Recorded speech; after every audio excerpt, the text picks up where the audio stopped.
What should I invest in? If you are asking this question, you are already ahead of most people. But there's no one-size-fits-all answer.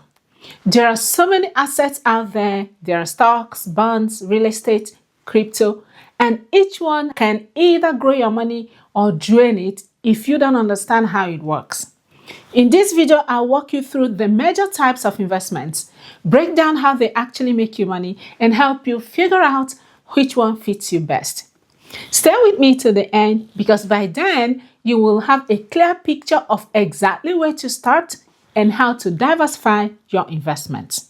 My name is Ezenwa-Onuaku, founder of Wealthy Gen. I share practical insights and tips to help you build wealth, grow your business, and live a more intentional life towards achieving your financial well-being. When determining where to invest your money, it's essential to understand the various options available to you first, and then you can narrow down to the best option for you. So there are different assets you can invest in to grow your money ultimately, and these are grouped into asset classes. We have equities, fixed income securities, cash equivalents, derivatives, funds, and we also have alternatives. Let's start with equities. Equities are stocks. They represent a fractional ownership of a company. When you buy a stock of a company, you own a part of that company. It's called a share. When the company performs well, you may receive dividends or a portion of the company's profits. The value of your investment changes as the company's stock price changes.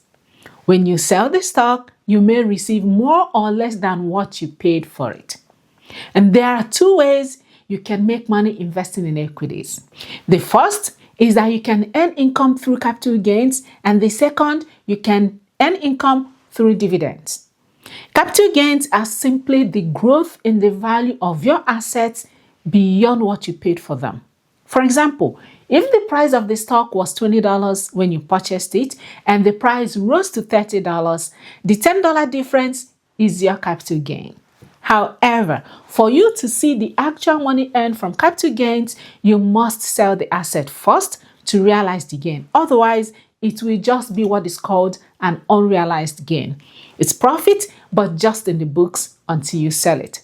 At any time, the value of your capital gains can increase or decrease depending on how the stock performs in the market. Dividends, on the other hand, are simply a portion of the company's profits distributed to the shareholders. You do not have to sell your stocks to cash out your dividends. You can continue to cash out your dividends every time it's paid while still keeping your stock investments intact. However, you must be sure to buy dividend-paying stocks in order to earn dividends. Also, keep in mind that reinvesting your dividends makes you more money instead of just cashing them out every time. So when you invest in stocks, you have the chance to grow your portfolio as the companies expand.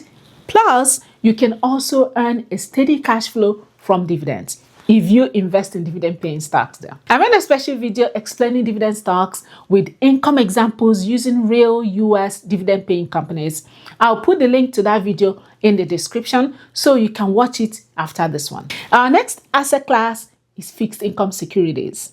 Fixed income investments pay a fixed amount of interest or dividends until the investment matures.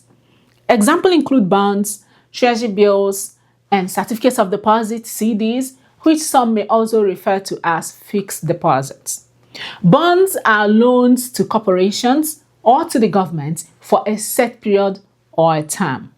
Fixed income investors give loan capital to bond issuers, and in return, the investors receive a regular interest payment and get their principal back at maturity.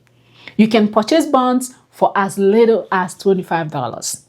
Fixed income investments have a lower risk of loss compared to equities because your invested principal remains intact while you earn a steady fixed income for the duration of the term. They help to stabilize the portfolio, so you can leverage that as an asset to keep your portfolio stable and in balance. Let's look at cash and cash equivalents. As the name implies, cash is the most liquid form of money. Whether it's a good thing or not to hold cash or how much cash to hold is a different conversation. But know that cash in its most liquid form is an asset that adds to your net worth. Then assets you can easily convert to cash that mature in less than 1 year are your cash equivalents. Cash and cash equivalents are simply cash you have on hand, cash in your bank account, investments in treasury bills, money market, and CDs as long as they mature in less than 1 year. They are close to the safest investments you can make. So even if you are risk averse, meaning you are scared of losing your money through investing, I have a question for you.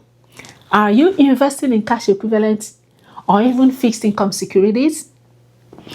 What about funds? Instead of investing in a single asset like stocks or bonds, investment funds invest in a pool of assets. Funds pool money from multiple investors to invest in a portfolio of multiple financial instruments such as stocks, bonds, and real estate. Mutual funds, exchange traded funds, what we call ETFs, and hedge funds are examples of funds.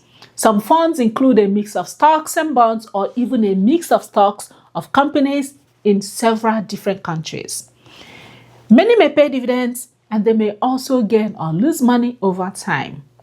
By combining your money with the money of other investors, you can diversify even a small investment.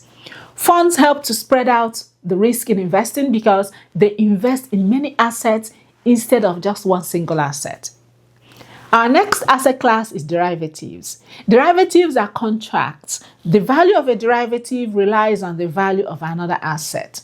Examples include options and futures. They are highly risky, but they can serve as a hedge against risk. They are used for speculation, that is to increase returns. Let's talk about alternatives. As the name implies, alternative investments do not fall into the typical investment categories such as the stocks, bonds, cash, and things like that. Alternatives are usually complex in nature, lightly regulated, and they are usually highly risky. And because of this, they are mostly held by institutional investors or accredited high net worth individuals. They are also usually not very liquid, and so they are fairly difficult to sell. Investors use alternatives to diversify their portfolios and reduce the overall portfolio risk because of their low correlation to the traditional investments. Examples of alternative investments are real estate, venture capital, private equity, art and collectibles, forex, cryptocurrencies, and commodities.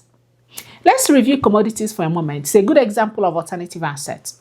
Commodities are material goods that are traded between producers, including metals, energy resources, agricultural goods, and livestock. Commodities are a good hedge against inflation because, unlike stocks and bonds, whose valuations tend to fall during inflation, commodities typically experience price increases when inflation rises. As you know, inflation is a general increase in the prices of goods and services, right? Commodities are part of those goods and services whose prices rise during inflation. This makes commodities a valuable asset class to include in your portfolio, serving as an effective hedge against inflation. There are different ways you can invest in commodities. One, you can buy the physical commodity directly, such as buying gold or silver bullion, agricultural products, and just storing them. Two, you can buy stocks of a commodity producer company such as energy and mining companies. This means that the stock prices of commodity producers typically tend to rise during inflationary periods. Number three, you can purchase future contracts. Number four, you can invest in funds or ETFs that buy commodity futures. Buying physical commodities directly means you are investing in alternative assets. But when you buy stocks of commodity producers, that goes towards your equities. However, when you buy commodity futures and contracts, they fall under derivatives.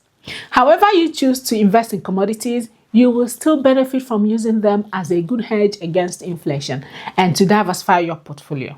And that leads us to an important investing concept, diversification. In layman's terms, diversification simply means spreading your eggs so you don't put all of them in one basket. It is a good investment practice to invest in different asset classes and different risk levels. When you have all your money in cash and cash equivalent as an example, your money may be safe, but you may be losing out on the potential to grow your money and compound your wealth faster. Your investments are not diversified. Also, when you have all your investments in stocks or maybe more in any one asset class, your investments are not diversified and you have a higher risk of loss. Here are two ways you can diversify your investments. One is you can invest in different asset classes. That is, be sure that you have a mix of equities, fixed income, cash and cash equivalents, derivatives and alternatives in your portfolio. You just need a mix, not one. Two, within each asset class, invest in different industries and risk levels. When you diversify your investments, you are spreading your risk of loss across many investment options. Now that you understand the different asset classes, tell me in the comments which asset classes you have in your portfolio. Which one are you considering, or which asset class do you want to learn more about? I will be covering more about investing in this channel, so bring on your questions and be sure to subscribe so you never miss a video from me. This is your Wealthy Gem moment. Let's make it count. Go on now and watch this next video on dividend income, and I'll see you on the next one.